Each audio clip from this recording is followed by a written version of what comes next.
You have to use your energies wisely. You will develop so much of personal power within yourself. You walk like a king because the power within you makes you walk like that.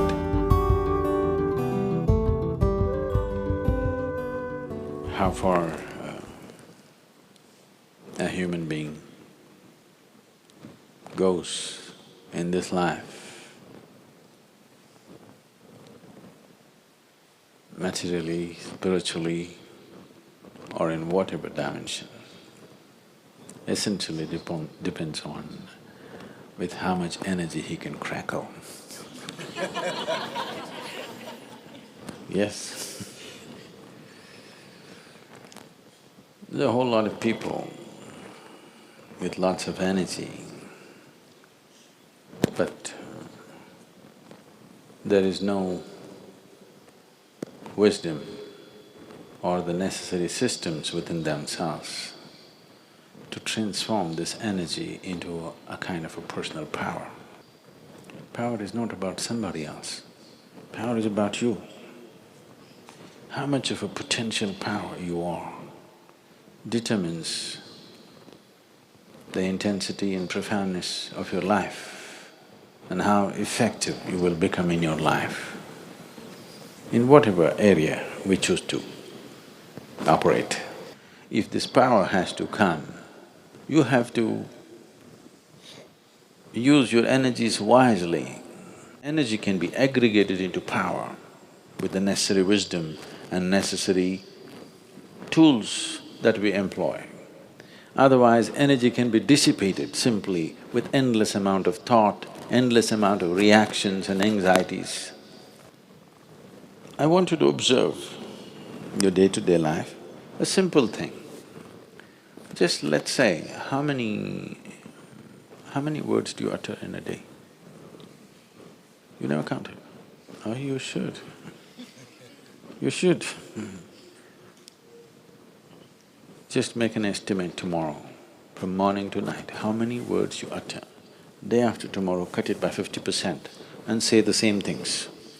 You're not cutting off communication with people. You're still communicating, but with 50% of the words. Your language skills will improve for sure. And you will see, you will develop so much of personal power within yourself. See, there is scientific evidence to show at least 20% of your energy right now, as you sit here in a restful state, is being consumed by your brain. If you bring this down,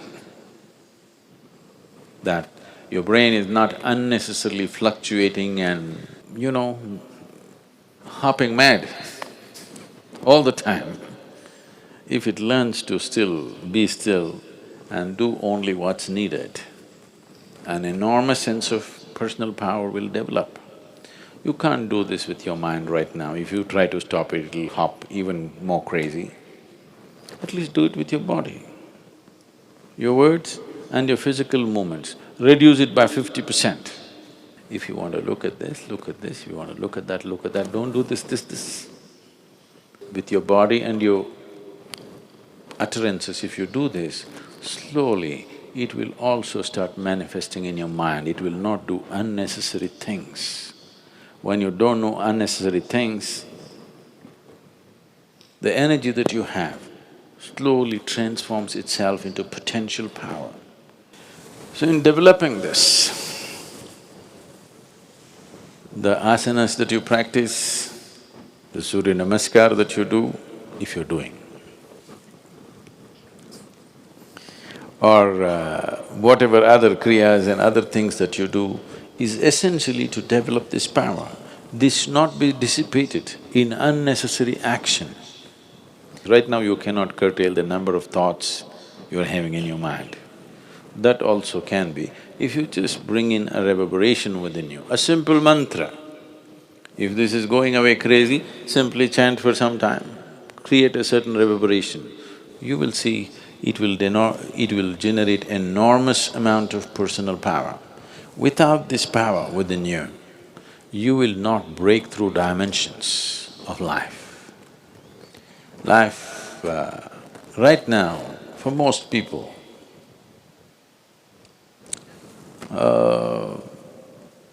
divine is just a scriptural dictum. It is not a living experience in their life. If it has to become a living experience, if something as powerful as the Creator has to come into your experience, there must be some sense of power within you. This must be always understood. Power is not about domination. Power is about becoming effective. Power is about becoming empowered. Only when you carry the potency of this power within you, you walk through this life. It doesn't matter where you're placed in the society. It doesn't matter financially where you are, materially where you walk like a king because the power within you makes you walk like that.